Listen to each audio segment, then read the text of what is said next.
नमस्कार। आज हम इतिहास के पन्नों में थोड़ा और गहरे उतर रहे हैं। जी। खास तौर पर दिल्ली सल्तनत का जो शुरुआती दौर था, मतलब लगभग 1200 से 1400 ईस्वी का समय। हाँ, बिल्कुल। और इसमें भी हमारा मुख्य ध्यान रहेगा इसके पहले राजवंश पर, गुलाम वंश। गुलाम वंश या जिसे ममलूक वंश भी कहते हैं। हमारे पास जो दस्तावेज हैं वो दृष्टि आईएएस के नोट से हैं और इनके जरिए हम यही समझने की कोशिश करेंगे कि ये सल्तनत बनी कैसे। हाँ, और इसके पहले शासक कौन थे, उन्होंने इसे कैसे आकार दिया, ये सब। बिल्कुल। हम गुलाम वंश के जो मुख्य सुल्तान रहे जैसे कुतुबुद्दीन ऐबक, इल्तुतमिश, फिर रजिया सुल्तान और बलबन, उनकी चुनौतियां क्या थीं, उन्होंने क्या हासिल किया और उस समय का प्रशासन कल्चर कैसा था, इस पर बात करेंगे। अच्छा, आपने मामलूक वंश भी कहा। जी। ये गुलाम वंश से अलग है या वही है? देखिए, मामलूक एक अरबी शब्द है। ये उन शासकों के लिए इस्तेमाल होता है जिनका मूल सैनिक गुलामों का था, मतलब वो गुलाम थे लेकिन अपनी काबिलियत से सत्ता के शिखर तक पहुंचे। तो गुलाम वंश को मामलूक वंश कहना ज्यादा सही हो सकता है। अच्छा, समझा। तो चलिए इन स्रोतों के आधार पर फिर दिल्ली सल्तनत की नींव और उसकी शुरुआती कहानी को परत दर परत खोलते हैं। बिल्कुल। तो कहानी शुरू होती है कुतुबुद्दीन ऐबक से, है ना? हाँ, कुतुबुद्दीन ऐबक शासनकाल लगभग 1206 से 1210 तक। उन्हीं को दिल्ली सल्तनत का संस्थापक और गुलाम वंश का पहला सुल्तान माना जाता है। और वो तो मोहम्मद गोरी के गुलाम थे ना? जी हाँ, एक बहुत योग्य गुलाम थे।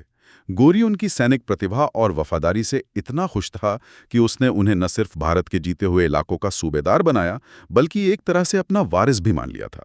और हमने पढ़ा है कि 1192 में जो तराइन की दूसरी लड़ाई हुई, जिसमें पृथ्वीराज चौहान हारे, उसके बाद भारत में तुर्की शासन फैलाने में ऐबक का बड़ा हाथ था। और बहुत अहम रोल था।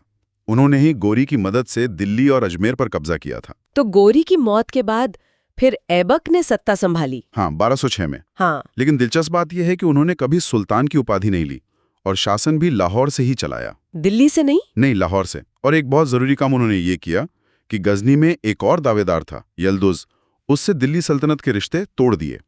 मतलब साफ कर दिया कि दिल्ली अब एक अलग आजाद सत्ता है, गजनी के अंडर नहीं है। अच्छा, यहीं से दिल्ली की एक अपनी पहचान बननी शुरू हुई। बिल्कुल। और उन्हें लाख बख्श भी कहते थे क्योंकि वो दान बहुत देते थे, लाखों का दान देने वाला। लेकिन उनका राज ज्यादा चला नहीं? नहीं, बहुत छोटा। 1210 में लाहौर में ही चौगान खेल रहे थे, जिसे आजकल पोलो कहते हैं। हाँ, पोलो। तो वही खेलते हुए घोड़े से गिर गए और उनकी मौत हो गई अचानक। ओह, तो ऐबक के बाद सल्तनत का क्या हुआ? ऐबक के अचानक मौत से थोड़ी अस्थिरता तो आई। कुछ समय के लिए आराम शाह नाम के एक शासक रहे, शायद ऐबक के बेटे।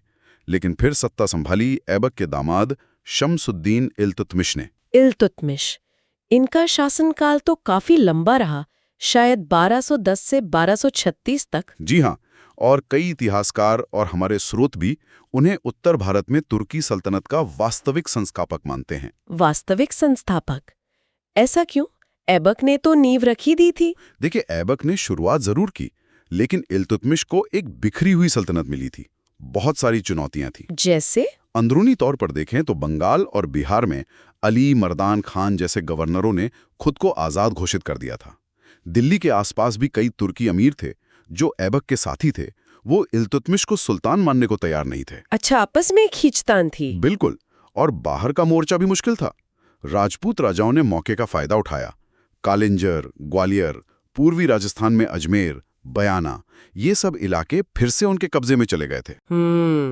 तो इल्तुतमिश ने इन सब मुश्किलों से कैसे निपटा? बहुत समझदारी और सख्ती से।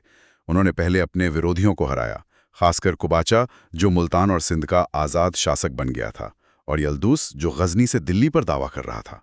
इनको हराकर उन्होंने उत्तर पश्चिम सीमा को सुरक्षित किया। और प्रशासन को चलाने के लिए भी तो कुछ किया होगा उन्होंने, जैसे वो इक्ता प्रणाली, उसका जिक्र आता है। हाँ, बिल्कुल सही पॉइंट।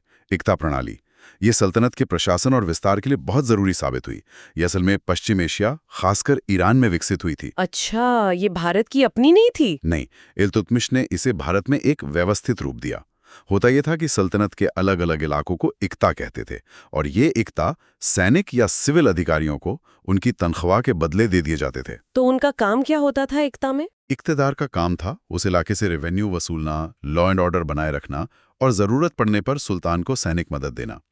इससे हुआ ये कि केंद्र का कंट्रोल दूर के इलाकों तक पहुंच गया और अधिकारियों को भी काम करने के लिए संसाधन मिल गए। यानी एडमिनिस्ट्रेशन को स्ट्रीमलाइन किया। अच्छा, और जो इलाके हाथ से निकल गए थे, बंगाल, बिहार, राजपूत इलाके, पूर्व में बंगाल में इवाज खिलजी ने आज़ादी का ऐलान कर दिया था।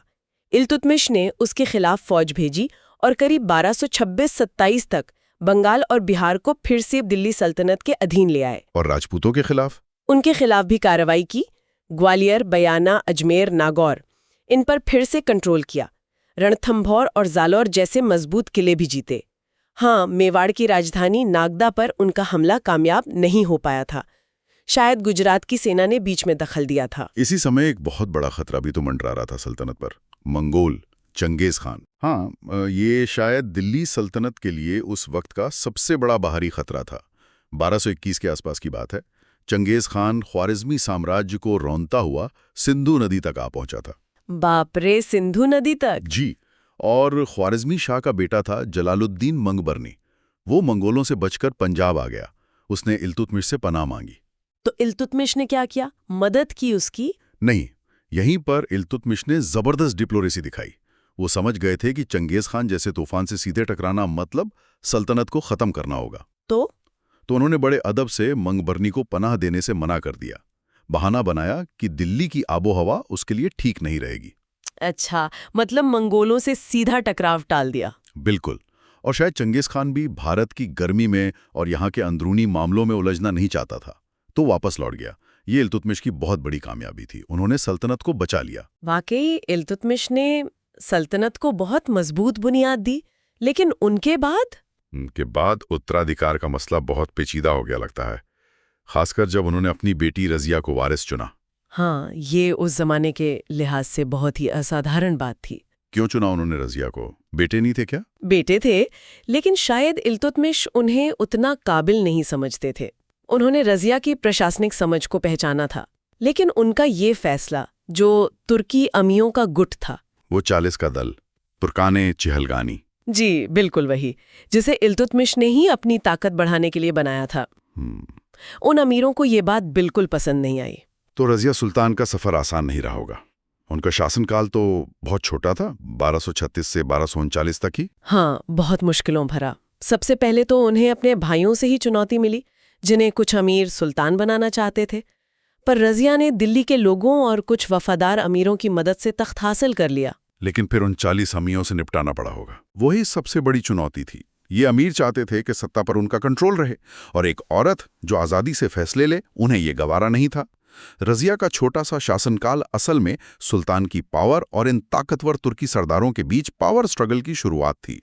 क्या ये विरोध सिर्फ इसलिए था कि वो एक महिला थीं, या इसलिए कि वो इन तुर्की अमीरों की ताकत को कम कर रही थीं? देखिए, शायद दोनों बातें थीं।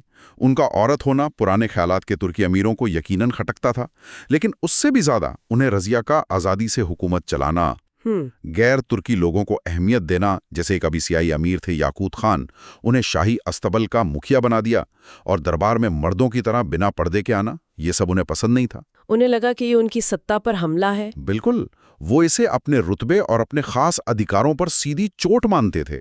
लेकिन क्या उन्होंने कुछ काम भी किए, मतलब प्रशासन वगैरह में? हाँ, कोशिशें तो की। वजीर जुनेदी जैसे विरोधियों को हराया, लॉ एंड ऑर्डर ठीक करने की कोशिश की, लेकिन लगातार बगावतें होती रहीं। लाहौर में, सरहिंद यानी भटिंडा में। और फिर वो सरहिंद के विद्रोही को दबाने गईं तो? हाँ, अल्तुनिया नाम था उसका। जब रजिया उसे दबाने गईं तो दिल्ली में उनके खिलाफ साजिश हो गई। याकूत खान मारा गया और रजिया को अल्तुनिया ने ही कैद कर लिया। और फिर रजिया ने उसी अल्तुनिया से शादी कर ली। ये क्यों? ये शायद एक सियासी दांव था दोनों के लिए। मिलकर दिल्ली पर फिर से कब्जा करने की कोशिश की उन्होंने, लेकिन कामयाब नहीं हुए। नहीं। दिल्ली में अमीरों ने इल्तुतमिश के एक और बेटे बहराम शाह को सुल्तान बना दिया था। उसकी फौज ने रजिया और अल्तुनिया को हरा दिया, और फिर भागते हुए हरियाणा में कैथल के पास डाकुओं ने 1240 में उनकी हत्या कर दी। ओह, तो रजिया का ये प्रयोग तो असफल रहा। लेकिन इतिहास में उनका नाम हमेशा के लिए दर्ज हो गया। रजिया के बाद तो फिर लगता है कि उन तुर्की अमीरों का ही दबदबा हो गया होगा पूरी तरह से। हाँ, काफी हद तक यही हुआ। अगले कुछ साल सुल्तान तो बदलते रहे, लेकिन असली ताकत उन्हीं 40 गानी के हाथ में रही।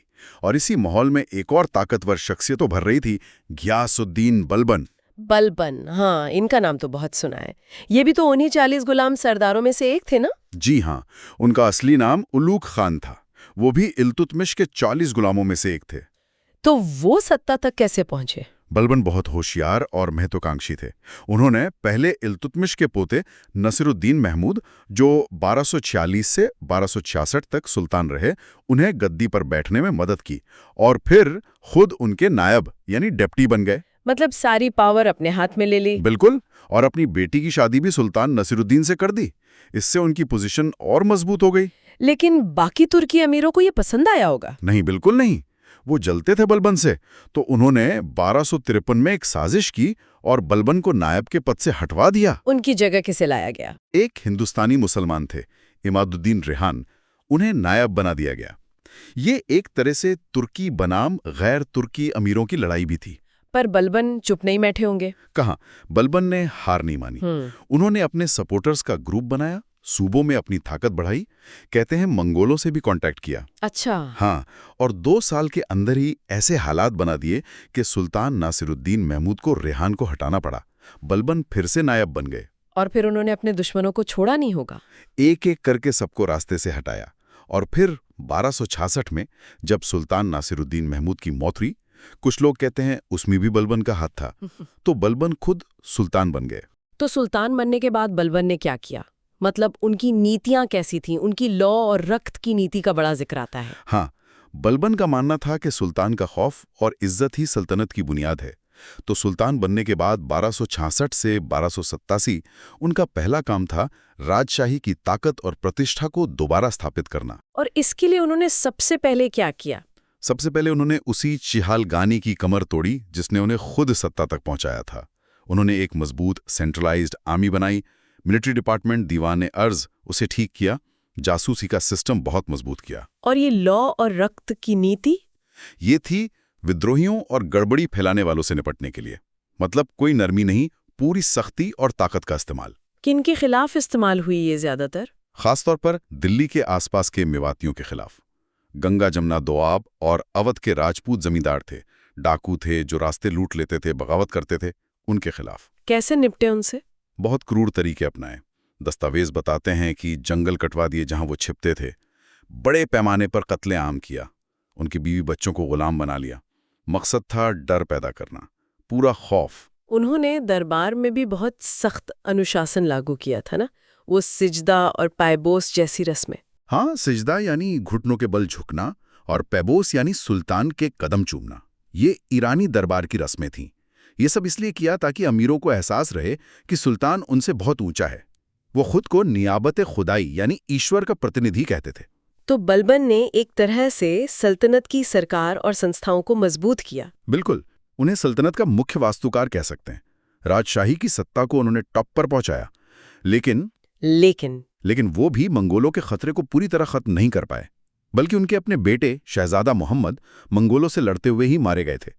इसका बलबन को बहुत गहरा सदमा लगा था। ओह, तो बलबन ने राजा की ताकत तो बढ़ाई, पर उनकी मौत के बाद जो 1287 में हुई, सवाल तो यही रहा होगा कि क्या ये सिस्टम टिकेगा? हाँ, बिल्कुल। खैर, इस दौर में सिर्फ लड़ाइयाँ और राजनीति ही नहीं हुई। आर्किटेक्चर यानी वास्तुकला के क्षेत्र में भी तो काफी काम हुआ। बहुत सी इमारतें बनवाई इन सुल्तानों ने। हाँ, बिल्कुल। ये भी इस दौर का एक बहुत जरूरी पहलू है। कुतुबुद्दीन ऐबक ने दिल्ली में कुव्वत-उल-इस्लाम मस्जिद बनवानी शुरू की। ये भारत में तुर्की शासकों की बनवाई शुरुआती मस्जिदों में से एक है।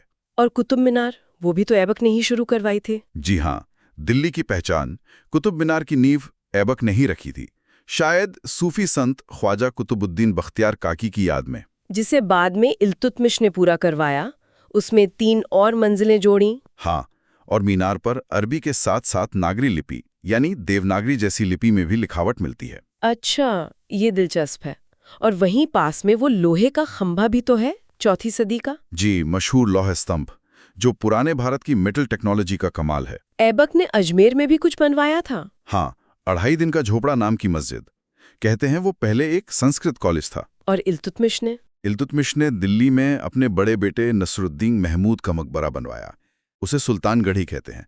ये शायद भारत में बना पहला इस्लामिक मकबरा है। पहला इस्लामिक मकबरा माना जाता है।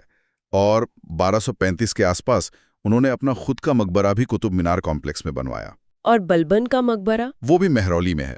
उसकी खास बात यह है कि उसमें पहली बार सही वैज्ञानिक तरीके से मेहराब यानी आर्च का इस्तेमाल दिखता है। तो ये इमारतें उस समय की स्टाइल और सुल्तानों की महत्वाकांक्षा दोनों दिखाती हैं। सही। अच्छा, अब थोड़ा एडमिनिस्ट्रेशन पर वापस आते हैं और उसमें नोबिलिटी यानी अमीर वर्ग की क्या भूमिका थी? आपने बताया कि सुल्तान ही सबसे ऊपर था। हाँ, थ्योरी में तो सुल्तान ही सब कुछ था। Head of state, commander in chief, chief justice. राजधानी और आसपास के इलाके पर तो सीधा कंट्रोल रहता था। लेकिन बाकी साम्राज्य का क्या? बाकी साम्राज्य का प्रशासन और वहां से टैक्स वसूलना ये काफी हद तक इन्हीं अमीरों पर निर्भर करता था, जैसे हमने इक्ता सिस्टम में देखा। तो इन अमीरों का असर कितना था? क्या वो सुल्तान बनाने हटाने में भी दखल देते थे? बिल्कुल, खासकर इल्तुतमिश की मौत के बाद और बलबन के सुल्तान बनने से पहले। हमने रजिया के टाइम देखा ना, वो चिहालगानी या 40 तुर्की सरदारों का गुट बहुत ताकतवर हो गया था। हाँ, वो जिसे चाहते सुल्तान बना देते थे। बिल्कुल। और मजे की बात यह है कि इस तुर्की ग्रुप को बनाया खुद इल्तुतमिश ने था। इसमें कई काबिल लोग थे, पर यही ग्रुप बाद में सुल्तान के लिए सरदर्द बन गया। लेकिन बलबन ने तो इनकी ताकत खत्म करने की कोशिश की थी। हाँ, बलबन का मेन मकसद ही यही था कि इन तुर्की अमीरों का दबदबा खत्म किया जाए और सुल्तान यानी ताज की सुप्रीमेसी फिर से कायम हो। उन्होंने चिहालगानी को लगभग खत्म ही कर दिया और वफादारी को सबसे ऊपर रखा। लेकिन बलबन खुद भी तो तुर्की नस्ल पर बहुत जोर देते थे। हाँ, ये एक विरोधाभास है। बलबन तुर्की नस्ल की सुपीरियॉरिटी पर बहुत जोर देते थे और गैर तुर्कों को ऊंचे ओहदों से दूर रखते थे। तो क्या बलबन के बाद ये सिस्टम बना रहा? नहीं, बलबन के वारिस कमजोर निकले, अमीरों के अलग अलग गुट फिर से सिर उठाने लगे और बलबन के बाद वो वंशवाद वाला सिद्धांत भी कमजोर पड़ गया। तो फिर क्या हुआ? जल्दी ही 1290 में एक और बड़ी तब्दीली आई। जलालुद्दीन खिलजी, जो तुर्क तो थे पर बहुत ऊंचे खानदान के नहीं माने जाते थे, उन्होंने ताकत के बल पर सल्तनत पर कब्जा कर लिया। खिलजी वंश की शुरुआत। हाँ, और इससे यह साफ हो गया कि अब सल्तनत में सिर्फ पैदाइश या खानदान नहीं, बल्कि काबिलियत और फौजी ताकत ज्यादा मायने रखती है। इसने खिलजी वंश के लिए रास्ता खोल दिया। ये वाकई दिलचस्प है कि कैसे सुल्तान और अमीर वर्ग के बीच ये पावर का बैलेंस लगातार बदलता रहा। जी, और इसी ने सल्तनत के भविष्य को शक्ल दी। चलिए, अब आखिर में स्रोत में एक यूपीएससी सिविल सेवा परीक्षा का सवाल दिया है, उसे देख लेते हैं। इसमें 3 स्टेटमेंट हैं। पहला, दिल्ली सल्तनत के राजस्व प्रशासन में राजस्व वसूली के प्रभारी को आमिल कहा जाता था। दस्तावेजों के हिसाब से ये सही लगता है। सल्तनत काल में आमिल या अमिल गुजार जैसे अफसर रेवेन्यू असेसमेंट और कलेक्शन से जुड़े होते थे। ठीक है। दूसरा स्टेटमेंट, दिल्ली के सुल्तानों की इक्ता प्रणाली एक प्राचीन देशी संस्था थी। ये गलत है। हमने पहले बात की थी, इक्ता सिस्टम पश्चिम एशिया से आया था। इल्तुतमिश ने उसे यहाँ लागू किया। ये कोई पुरानी भारतीय या देशी संस्था नहीं थी। ओके।